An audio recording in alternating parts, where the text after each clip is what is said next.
Welcome back to the Gweilo 60 channel.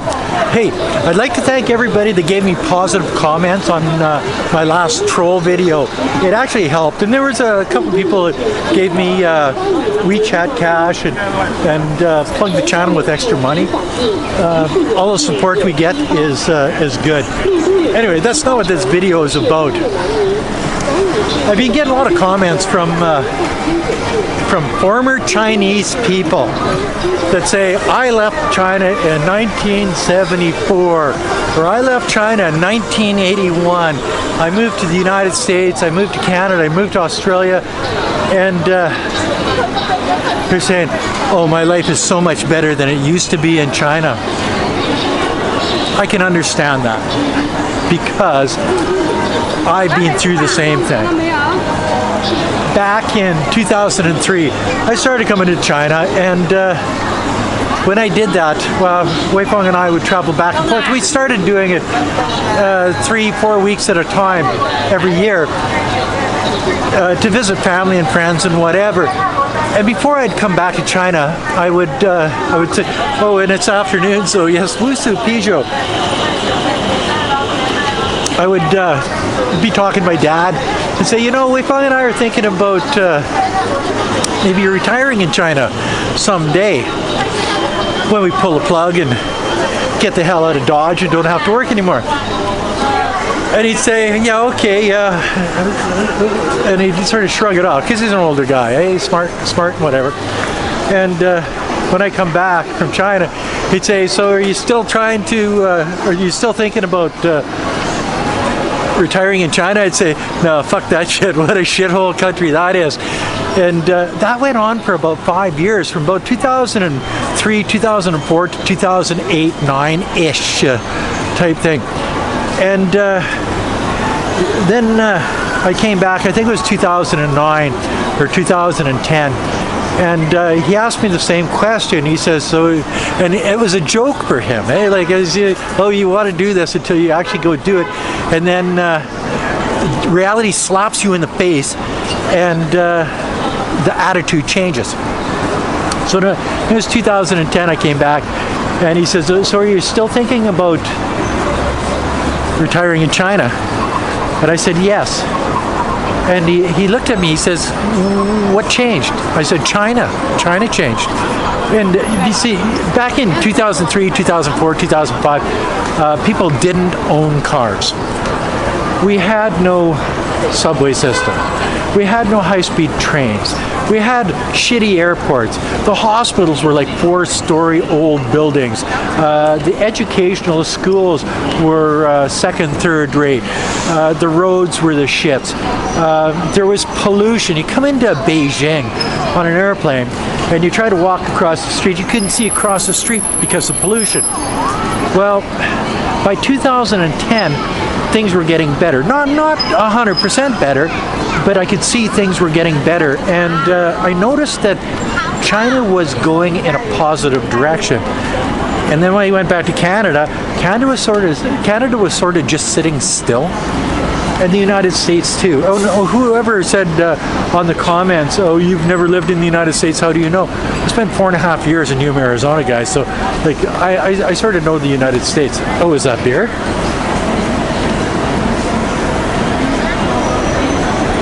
One of the things about living in China, you have the freedom of walking down the street, drinking a beer, as a foreigner, on a visa, talking to a camera, and nobody gives a rat's ass. Why not? Because the country is free. It's a safe place to be. So the question here is, would I retire in China back in the old China? And the answer is definitely not. When it was polluted, when there was no amenities, when there was, well, the Hawk 2 girl, all of the old guys and all the old gals were the Hawk 2 girls, but they were spitting on the streets.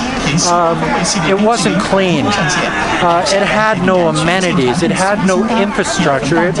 It was a strange place to be. The food wasn't very good. You go and you'd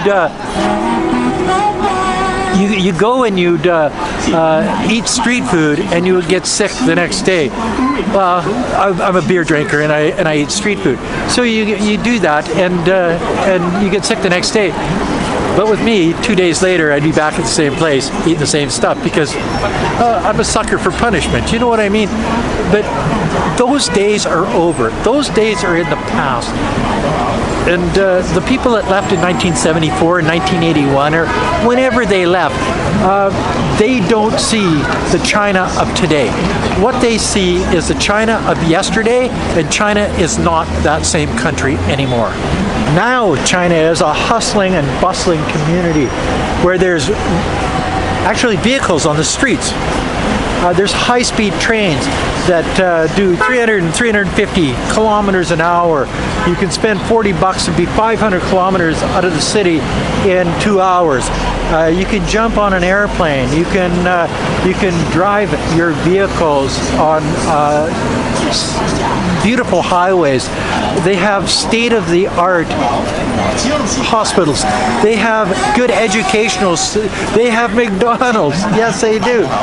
They have subway systems. They have the amenities that they have built for the Chinese people by the Chinese government is amazing, and it's made the lives not only of the Chinese people better, but the lives of the expats that live in China better. And you have that freedom. Oh, did I tell you they have that freedom of drinking beer on the street?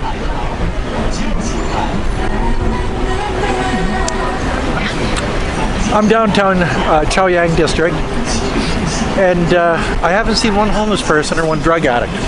I haven't seen a tent. I haven't seen any violence in 21 years. I've seen high-rises go up. I've seen housing get better. I've seen, as I say, the hospitals, the education, the transportation, all the amenities, all the infrastructure get better in China, where when I look at the Western world, I don't see that. Sure, there's things that I miss in the Western world. In the spring and the fall in Saskatchewan, pearl fishing. I miss my friends in Canada. I miss my family in Canada. I miss driving in Canada because driving in Canada is fun. Driving here sort of sucks. There's just too many people on the street. It's just not the same, and you have to do it to understand what it's all about. But overall, the idea of retiring here now is appealing to me. Where in 2003 to 2008, no. So if somebody asked me back then, would you retire to China? The answer would be absolutely not. And all for the reasons that I told you, the pollution, no vehicles, no infrastructure, no subways, no high-speed trains, shitty airports, shitty hospitals, shitty educational institutions, uneducated people, Hawk 2, the whole 9 yards. Now, when people say, well, why don't you want to live in Canada? My answer is exactly the same, because China has bypassed Canada. There's no high-speed trains, there's no subways, there's no, the roads are the shits, the educational institutions aren't the best. They don't have the Hawk 2, but you can catch what I'm saying here. Back in the day in China, it wasn't a good place for the people that left in 1974 and 1981. It was a hard place to live. It was a difficult world to live in. Now it's so much better. It's so much more advanced. It's what Canada and the United States should have been if they focused on the people, the infrastructure, the way the life should have worked for those people, but they went a different direction. So that's why I don't live there anymore. I live here now because they have the infrastructure, they have the freedom, they have, it's less expensive. You can go out and eat for next to nothing. It's deflation, not inflation. And some people say, oh, that's bad.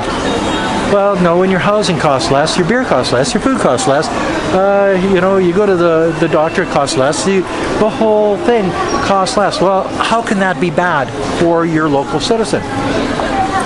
It isn't. Anyway, that's the way I look at this one. Would I have retired in China back in the day? No, absolutely not. Would I retire in China right now? Absolutely. Why? Because it's a better place to live. It's got more freedom, it's got more amenities, it's got more infrastructure, and it's just a better, less violent place to live. It's safer.